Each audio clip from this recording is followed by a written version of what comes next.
राहुल गांधी जी आज वीडियो डालकर पूछ रहे हैं कि दिल्ली का AQI ऐसे कैसे खराब हुआ।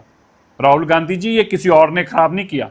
15 साल तक कांग्रेस की सरकार ने ये शुरुआत करी और 10 साल बाद में अरविंद केजरीवाल जो आपका सहयोगी है और चुनाव मिलकर लड़ते हो जिसके साथ, 10 साल तक उन्होंने बर्बाद की।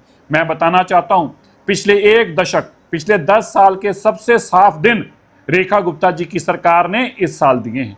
मैं आपको यह भी बताना चाहता हूं कि सबसे गंदे दिन अब तक के यह भी आपके 25 साल की सरकार में रहे हैं। कम सबसे गंदे दिन अगर रहे हैं तो वो भी रेखा गुप्ता जी की सरकार में। और मैं आज का भी आपको बताना चाहता हूं, जबकि आप बात कर रहे हैं, आज दिल्ली का AQI 309 है, लेकिन जब आपके सहयोगी अरविंद केजरीवाल जी की सरकार थी पिछले साल तो 382 था। उससे पिछले साल 468 था, उससे पिछले साल 450 था, उससे पिछले साल 314 था, उससे पिछले साल 494 था और उससे पिछले साल 340 था। सबसे कम AQI आज भी रेखा गुप्ता जी की सरकार के समय में है, जबकि 10% से ज्यादा नई गाड़ियां आ चुकी हैं दिल्ली में, 21% से ज्यादा नई कंस्ट्रक्शन चल रही है दिल्ली के अंदर, और 10 साल और 15 साल वाली गाड़ियां भी चल रही है दिल्ली के अंदर, जिनको आपने बंद किया था।